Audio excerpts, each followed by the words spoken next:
In 1961, Berlin was turned into a prison overnight. The Berlin Wall wasn't just concrete, it was a calculated killing machine, a death strip of sand, tripwires, and snipers designed to stop anyone from leaving. But while the world watched the soldiers on the wall, a secret war was happening underground and in the sky. In this video, we are going to break down the three most audacious escape stories of the Cold War.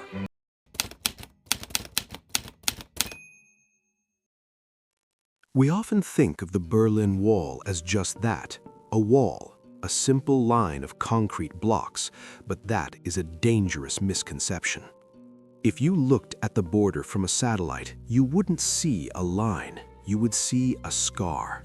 A wide, desolate wound cutting through the heart of the city. This was the death strip.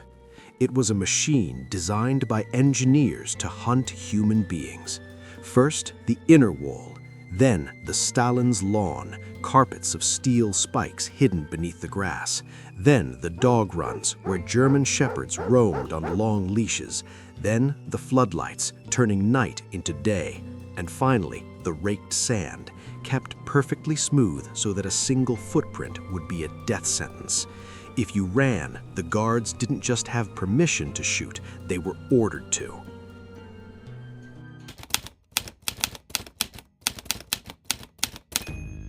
By 1962, the message was clear. The ground is lethal. The streets are watched. So a group of young students realized that if they wanted to live, they had to stop looking at the horizon and start looking down. They weren't miners, they weren't engineers, they were art students, musicians, and young tradesmen. They had no blueprints and they had no tools, but they had something more dangerous: desperation. Their stories would become the legends of Tunnel 29 and Tunnel 57. Imagine the physical reality of this. You are starting in a basement in West Berlin, often an old bakery or a ruined shop. You have to dig under the border fortifications, under the death strip, and break into a specific basement on the east side. The tunnels were small, barely wide enough for a human shoulder. You are crawling through clay and mud 12 meters underground. The air is thin, the oxygen runs out quickly, leaving you dizzy and nauseous. And the water was a constant enemy. A single burst pipe could drown you in minutes, or worse, cause the street above to collapse, alerting the guards. But the physical danger was nothing compared to the psychological terror. Tunnel 57 was named after the number of people it eventually saved. It was a massive operation, but to dig a tunnel this big, you needed people. You needed hands to haul the dirt. You needed couriers to send messages to the east.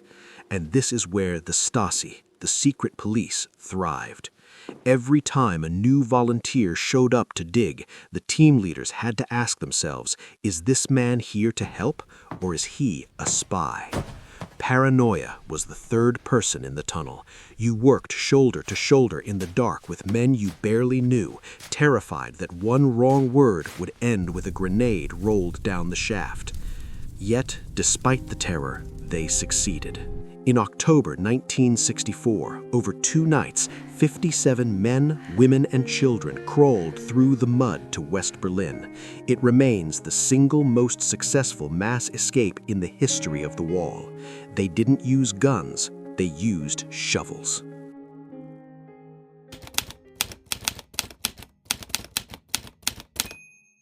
While the students fought the earth below, millions of West Berliners experienced a different kind of haunting every single day. The geography of Berlin was a mess. The subway lines, the U-Bahn and S-Bahn, had been built long before the wall. Some of these lines started in the west, passed directly under East Berlin, and then emerged back in the west.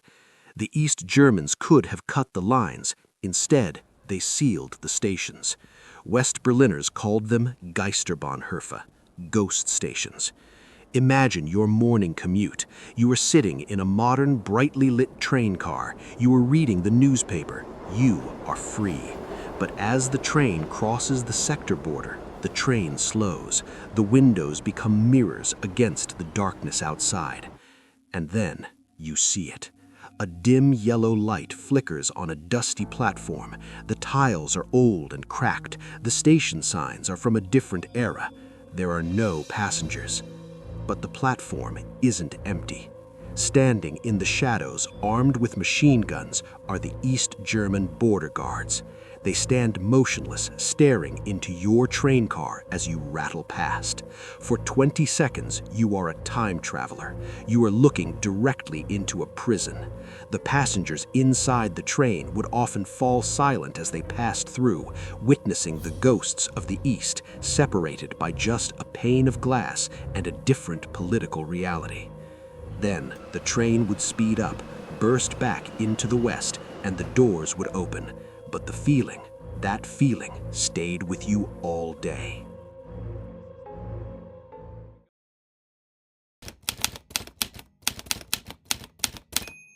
The ground was blocked, the underground was hunted. So in the late 1970s, two families in Thuringia looked at the only place left, the sky. Peter Strelzyk and Günther Wetzel were not pilots, they were mechanics and electricians, but they had an idea so absurd it sounded like a suicide pact. They would build a hot air balloon in their attic. This wasn't a military operation, this was a triumph of domestic hacking. They couldn't just walk into a store and buy 800 square meters of balloon fabric. The Stasi tracked large purchases, so they drove to different towns, buying small amounts of taffeta, bed sheets, and umbrella silk. They told shopkeepers they were part of a camping club. Up in the attic, the wives, Petra and Doris, spent nights sewing the scraps together on a simple pedal-operated sewing machine.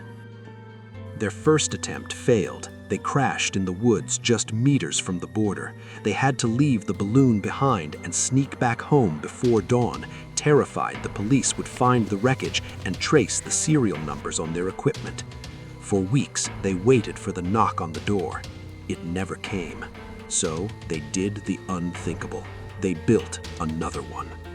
On September 16, 1979, the wind conditions were perfect. They packed 4 adults and 4 children into a tiny wicker basket. They ignited a homemade burner fueled by propane cylinders. As they rose into the night, the flame was so bright that it cast a shadow on the clouds. They were a beacon for every border guard within 10 miles. Searchlights swept the sky.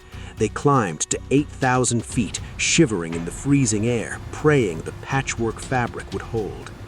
Then the burner died. They plummeted. They crashed in a field in total darkness. They didn't know where they were. Had they landed in the west, or were they back in the east, waiting to be arrested? Peter Strelzyk crept towards the edge of the woods. He saw a police car. He asked the officer, "Are we in the west?" The officer said, "Yes, you are free." These stories, the tunnels, the balloons, they are heroic. They are the stories we love to tell, but there is a darker chapter to the wall. One that didn't end when the concrete fell in 1989. The East German Ministry for State Security, the Stasi, was one of the most effective repressive agencies in history. They didn't just use guns, they used psychology. They employed a tactic called Zersetzung, decomposition. They would break into your house and rearrange the furniture. They would spread rumors that you were an alcoholic. They would gaslight you until you questioned your own sanity. But their greatest weapon was betrayal. The Stasi had an army of unofficial collaborators. By the end, it's estimated that 1 in every 6.5 citizens was an informant. When the archives were finally opened in the 1990s, thousands of victims rushed to read their files. They wanted to know who had reported them, who had stopped their escape. The tragedy was not finding a stranger's name in the file. The tragedy was finding the name of your brother, your best friend, your spouse. The wall didn't just divide a city, it divided the human heart. It forced people to choose between loyalty and survival. And that wound, That is a scar that no amount of reunification can fully heal.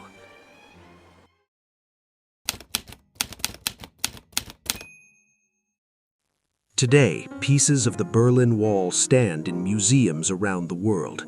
Tourists take selfies next to the graffiti. But when you look at those concrete slabs, don't just see a monument. Remember the mud under the finger fingers of the students in Tunnel 57. Remember the sewing machine humming in the attic of the Strelzyk family. Remember the silence of the ghost stations. The wall proved that a regime can build a prison out of an entire country, but these escapes proved something even more powerful. You cannot build a wall high enough to keep the human spirit from finding a way out.